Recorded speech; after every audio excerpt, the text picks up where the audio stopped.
Colorado is not what most people think it is. Yes, there are mountains, there are deserts, there are open grasslands that stretch to the horizon. But hidden inside every one of those landscapes is something stranger than the landscape itself. Something with wings, something that hunts, or hibernates, or walks underwater, or mimics rattlesnakes, or disappears into snow. These are real birds, every single one of them. And by the time this video ends, you will not believe what has been living in Colorado this whole time. Let's start at the top of the food chain. There is a sound that echoes through Colorado's forests on winter nights.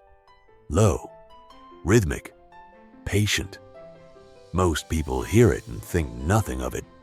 The animals that hear it freeze. The great horned owl is not the largest owl in North America. It is not the fastest. But ask any wildlife biologist which predator commands the most fear, and the answer is almost always the same.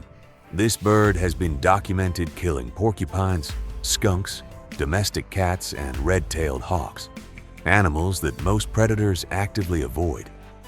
It attacks from complete silence. Its flight feathers are structured to break up turbulence at the edge, producing absolutely zero sound as it drops from a perch. You would never hear it coming. And when it arrives, those talons close with 300 pounds of crushing pressure. That's roughly the grip strength of a large man's hand, concentrated into two hooked points the size of your index finger. Its eyes are fixed in their sockets. It cannot move them. So evolution gave it a neck that rotates 270 degrees. It can look directly behind itself. Nothing in the forest moves without that owl knowing about it. In Colorado's Front Range and mountain forests, great horned owls begin nesting in January, while snow still blankets everything, because they need the entire spring and summer to raise chicks capable of surviving the following winter. They are planning ahead, in January, in the dark. But if the great horned owl rules the night, something else entirely rules the daylight hours, and it hunts in a way you've never imagined. The peregrine falcon does not chase its prey. It climbs above it. It waits, and then it falls. In a full stoop, a peregrine falcon reaches speeds of 240 miles per hour. That is faster than a Formula One car at top speed, faster than a skydiver in freefall. At that speed, the air pressure against its eyes would cause permanent blindness. So its eyes have evolved a nictitating membrane, a transparent second eyelid that slides across to protect them mid-dive while still allowing vision.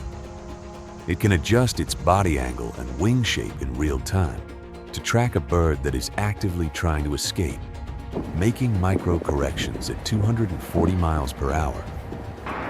The falcon strikes with its talons balled into a fist. The impact alone kills smaller birds instantly. The sonic shock of the hit snaps their necks. Peregrine falcons nest on Colorado's sheer cliff faces and urban skyscrapers with equal comfort. Denver's downtown buildings have hosted active nests for decades. They were nearly extinct in North America by the 1970s due to DDT, brought back entirely by human intervention and released back into the wild. Today they are thriving, and they are watching from above. Speed and power are terrifying, but some Colorado birds don't use speed at all. They use something far more unsettling: patience. Most people picture pelicans on a Florida beach, not soaring over a Colorado mountain reservoir in silence. The American white pelican has a wingspan of 9 feet. 9 feet. That is wider than most cars, wider than a studio apartment door. The bird is physically enormous, and it uses that wingspan to ride thermals for hours without a single wing beat, covering vast distances with almost no energy expenditure. But the size is not what makes it strange. What makes it strange is how it hunts. American white pelicans hunt cooperatively. A group will form a wide crescent shape on the water's surface, then slowly contract, driving fish toward the center in a coordinated net made entirely of living birds. When the fish are concentrated, they dip in unison. No signal, no call. Pure synchronized predation. They are not the most dramatic bird on this list. But there is something genuinely unsettling about watching a 9-foot bird execute a team hunting strategy with the coordination of a military unit. Colorado hosts significant breeding populations along its eastern plains reservoirs from spring through summer. A prehistoric giant right in the middle of the American West. One Colorado bird hunts completely alone, and it has one of the most bizarre tools in the entire animal kingdom. Imagine a bird roughly the size of a chicken.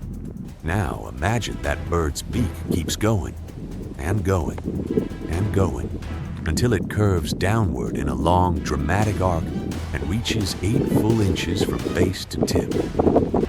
The long-billed curlew looks like evolution made a mistake and then committed to it anyway. That beak is not decorative. It is a precision instrument. This bird probes deep into mud, into burrows, into crevices in tidal flats, and extracts shrimp, crabs, and insects from places nothing else can reach. The tip of the beak contains sensory receptors that can detect movement underground. The bird doesn't see its prey. It feels it through 6 inches of compacted earth. In Colorado, long-billed curlews breed on the short grass prairie, stalking across the open plains on long gray-green legs, hunting insects and small vertebrates with that improbable beak. When threatened, they scream. The call is haunting, a rising, cascading cry that carries across the flat landscape like something from a different era. Because it is from a different era. This body plan is ancient. One bird uses its beak as a precision tool. Another uses its entire body as a weapon. And what it does to its prey is genuinely hard to believe. It looks like a songbird. Small, gray, unremarkable. The kind of bird you'd see on a backyard fence and immediately forget. Until you look at what it's sitting next to. The loggerhead shrike is a predatory songbird, the only one in North America. And it has solved a problem that most predators never faced. It has no talons. It cannot hold prey down to eat it. So it found another way. The shrike hunts mice, lizards, large insects, and small birds. Once caught in its hooked beak, it carries the prey to a thorn bush, a barbed wire fence, or a sharp branch, and impales it. The prey is pinned to the spike. The shrike then eats it at its leisure. If there's more prey than it can eat immediately, it keeps going and going. Wildlife researchers have documented shrike larders, collections of impaled animals, containing dozens of carcasses at various stages of consumption. It is methodical, patient, systematic. Across Colorado's open shrublands and grasslands, shrike larders exist right now, on the same fence posts you drive past on rural highways. You've probably passed one without knowing. The shrike leaves its marks on the landscape. But there's a bird in Colorado that leaves a different kind of mark, one that scientists still can't fully explain. In the fall, in Colorado's high-elevation pine forests, a bird begins working. It strips seeds from white bark and limber pine cones, methodically, precisely, and stores them in a special pouch beneath its tongue that holds up to 90 seeds at a time. Then it flies, and it caches again, and again. A single Clark's nutcracker will hide up to 98,000 individual pine seeds in a single autumn, across dozens of square miles of complex terrain, including multiple elevations, slope aspects, and landmarks. Then winter comes, snow falls, months pass, and in spring it retrieves them. Not randomly, not by smell, not by luck, by memory. Clark's nutcrackers recover approximately 90% of their caches using spatial memory, a cognitive map of their landscape so detailed that scientists studying it have called it one of the most remarkable memory feats documented in any animal species. The bird doesn't just remember where it buried things. It remembers how the landscape looked, which direction the slope faced, what the surrounding trees looked like. Months later, under 2 feet of snow, researchers still don't fully understand how it works. In Colorado's mountain forests, this gray and black bird with a raucous call is quietly performing one of nature's most astonishing cognitive feats every single year. Pure intelligence in a feathered body. But Colorado hides something that blends intelligence with absolute invisibility, and you could walk past it 100 times and never see it. There is a bird in Colorado that does something no other bird on Earth does. It doesn't migrate south in winter. It doesn't find shelter and power through the cold. It stops. The common poor-will, a small bark-patterned nightjar that haunts Colorado's shrublands and canyon edges, enters a state of true hibernation.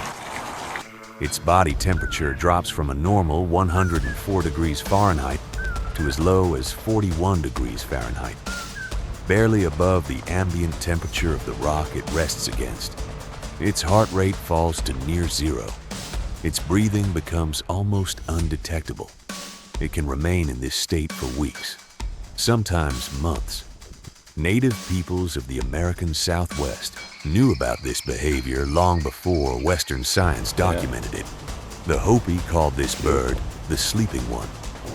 It was formally documented by a scientist in 1946 who found one motionless in a rock crevice in California, assumed it was dead, and picked it up. It blinked. The common poor-will is the only known bird species capable of true extended torpor, genuine hibernation, not just overnight hypothermia. In Colorado's canyon country, these birds are nearly impossible to find during daylight. Their plumage is a perfect mosaic of gray-brown bark patterns. But at dusk, in summer, their name echoes off the canyon walls. Poor-will, poor-will, poor-will, repeated endlessly into the cooling dark. It slows time itself. But the next species doesn't slow down. It does something with sound that will make you question everything you know about birds. Before sunrise on a spring morning across Colorado's sagebrush plains, something begins. It starts with movement, dark shapes gathering in the half-light, then sound. The greater sage-grouse lek, a traditional display ground, can hold dozens of males, each performing one of the most bizarre courtship displays in the animal kingdom. The male puffs out his chest. 2 bright yellow air sacs inflate on either side of his sternum. He fans his spiky tail feathers into a starburst. Then he moves, struts forward, stops, inflates, and produces a deep, resonant, swishing plopping sound, like someone rhythmically compressing a rubber balloon that carries for over a mile across the flat, open plains. He does this on repeat, for hours, before dawn, every spring, on the same patch of ground used by his ancestors for generations. Female sage grouse walk through this chaos, evaluating, comparing, and mate almost exclusively with the single dominant male. One bird, of dozens, gets nearly all the matings. The others keep performing anyway. In Colorado, sage grouse leks have been used for so long that some display grounds appear on 19th century settler maps. The same species, the same ground, the same bizarre sound at dawn for hundreds of years, spectacle and noise. But one Colorado bird is the opposite. It moves in absolute silence, and what it can do in the dark is deeply unnerving. It stands about 9 inches tall, round head, long legs, yellow eyes that stare at you with an expression of complete, unblinking calm.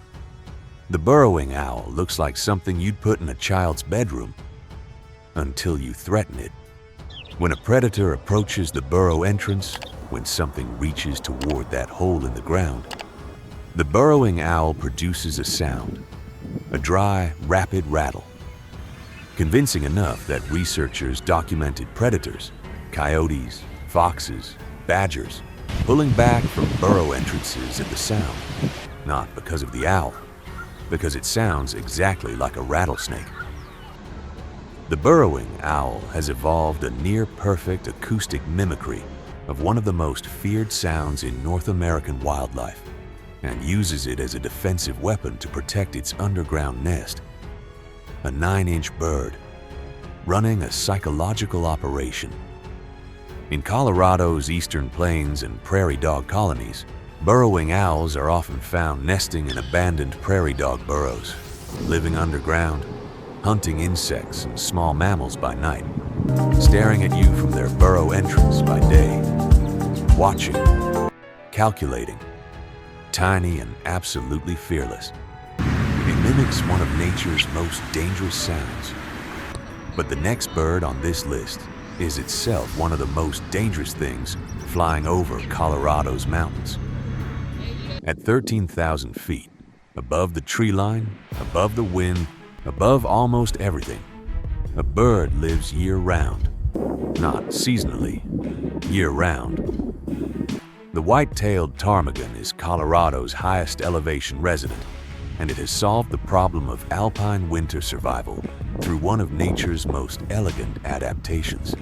In summer, its plumage is a mosaic of brown, gray, and white. It disappears against tundra rock. In autumn, it begins to change. By winter, it is completely white, not partially, not mostly, completely. Every feather replaced by dense white insulation that renders it invisible against snow. Its feet grow thick feather pads in winter, natural snowshoes that distribute its weight across the surface. When a blizzard hits, and at 13,000 feet they always do, the ptarmigan walks into a snowdrift and burrows in. The snow acts as insulation. The bird's metabolic rate slows. It waits. Days can pass. When the storm ends, it walks out. It has survived a Colorado alpine blizzard, inside the snow, on pure biological efficiency. There are perhaps a few thousand of these birds in Colorado. Most people will never see one. It becomes the mountain. But something else in Colorado's high country doesn't hide at all. It wants to be seen. If you've driven a Colorado highway in summer, you've seen them. Dark shapes on a fence post, enormous black wings spread wide toward the morning sun, or wheeling overhead in wide, tilting circles, never flapping, riding thermals for hours. The turkey vulture is not glamorous. Its head is bare, red, wrinkled, completely featherless. Because feathers would trap bacteria from the carcasses, it regularly buries its face inside. It finds food entirely by smell, one of the only birds capable of this, following the faint traces of decay that drift downwind from miles away. But here is where the turkey vulture becomes genuinely astonishing. Its stomach acid is among the most corrosive biological fluids ever measured. It can neutralize botulinum toxin. It can destroy anthrax spores. It can render hog cholera completely harmless. A turkey vulture can consume a carcass that would kill a lion and emerge completely fine. It is not scavenging, it is decontaminating. Every carcass a turkey vulture processes is a disease vector removed from the environment, a biological cleanup service that has been running for millions of years. Without them, the American landscape would be functionally unlivable. One more Colorado species doesn't just accept death, it engineers it from 200 feet in the air. There are birds of prey, and then there is the golden eagle. With a wingspan approaching 8 feet and a body mass that makes it one of the heaviest raptors in North America, The golden eagle hunts prey that most predators wouldn't attempt. It has been documented on video killing adult white-tailed deer, striking from altitude, gripping the spine with talons that close at 400 pounds of pressure, riding the animal to the ground.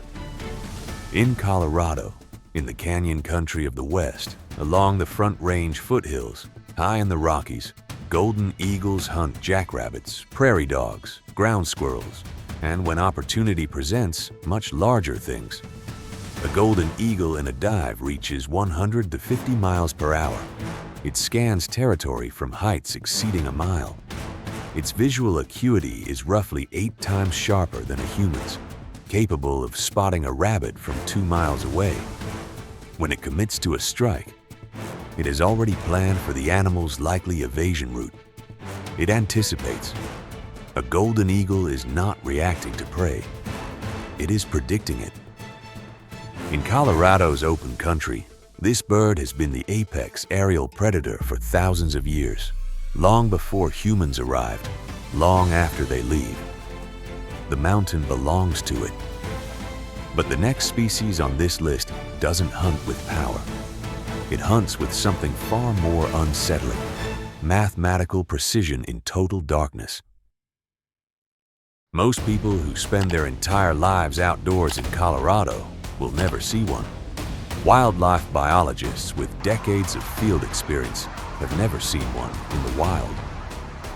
The boreal owl, small, round-headed, with a flat facial disc and wide yellow eyes, inhabits Colorado's dense subalpine spruce fir forests at high elevations. It is among the most secretive birds in North America. But secretive does not mean passive. The boreal owl's skull is asymmetrical. Its right ear is positioned higher on its skull than its left. This is not an accident. This is not a defect. It creates a three-dimensional acoustic map of the surrounding environment. Sound arrives at each ear at a fractionally different time, and the owl's brain computes the precise three-dimensional location of the source. Under 2 feet of snow, in complete darkness, a mouse moves. The boreal owl hears it, plots the exact location, drops silently from its perch, punches through the snow surface with its feet, and pulls the mouse from inside the snowpack. It has never seen the mouse. It has only heard it. In Colorado's mountain winters, silent, snowbound, lightless, a small owl is performing precision targeting using biological acoustics, so refined that its design influenced the development of modern directional microphone technology. It has been doing this since before humans knew it existed, a hunter that sees with sound. What closes this list doesn't hunt at all. It simply exists. And what it does will make you question what a bird is even supposed to be. Stand beside one of Colorado's mountain streams in late winter. The water is moving fast, snowmelt pouring off the Rockies in gray-green torrents, slippery rocks, white water. The current is strong enough to knock a person down. Now, watch the small charcoal gray bird standing on a boulder in the middle of all that. Watch what it does next. It steps off the boulder, into the current, and walks. Along the bottom, the American dipper, North America's only aquatic songbird, doesn't just wade in streams. It submerges completely, using its wings to generate downward thrust against the current, walking along the streambeds of fast-moving Colorado rivers in search of aquatic insects and fish eggs. It blinks, revealing a white island, a nictitating membrane that allows it to see underwater. Its nostrils close automatically. Its body produces twice the normal amount of oxygen-carrying red blood cells, allowing it to remain submerged in near-freezing mountain water far longer than any comparable bird. And then, when it resurfaces, it perches on its rock and sings. Loud, cheerful, liquid notes bouncing off the canyon wall. The American dipper does not migrate. It lives year-round on Colorado's mountain streams, breaking ice with its feet to access flowing water beneath when streams freeze. A small bird walking underwater against mountain current. Right now, somewhere in Colorado, it defies physics. What closes this list defies something else entirely: reality itself. It arrives without warning. One winter, after years of absence, it simply appears. White as fresh snow, eyes burning gold, standing in a Colorado field or perched on a highway fence post like something that crossed over from a different world. The snowy owl is not from Colorado. It breeds on the Arctic tundra, one of the most extreme environments on Earth, where it hunts lemmings in 24-hour daylight during summer and endures polar night in winter. But every few years, when Arctic lemming populations collapse and food runs out, snowy owls erupt southward. They appear across the American Great Plains, the Midwest, and the Mountain West in waves. Colorado becomes part of their winter range. They hunt in broad daylight, unlike almost any other owl. Low, silent, ghost-like flight that witnesses consistently describe with the same word: unreal. A 4-pound owl, completely white, floating across a Colorado grassland in silence. It makes no sound. It does not acknowledge your presence. It simply continues, following the horizon until it vanishes. You'll stand there wondering if you actually saw it. You did. These birds have survived the Arctic. They have crossed 1,000 miles to find food. They are among the most powerful living organisms in North American wildlife. And when they arrive in Colorado, even for a few weeks, something shifts in the landscape. The silence gets louder. Colorado is full of birds most people never think about, but they are there, right now, hidden in canyon walls, buried in snowdrifts, walking along the bottom of mountain streams, impaling prey on fence wire, mimicking rattlesnakes, mapping the landscape from memory alone. These are not rare animals in distant places. They are here, in the state you may have driven through, camped in, or lived in your entire life. Which one surprised you most? Let us know in the comments. And if you want to see what else is hiding in the American West, this video is waiting for you.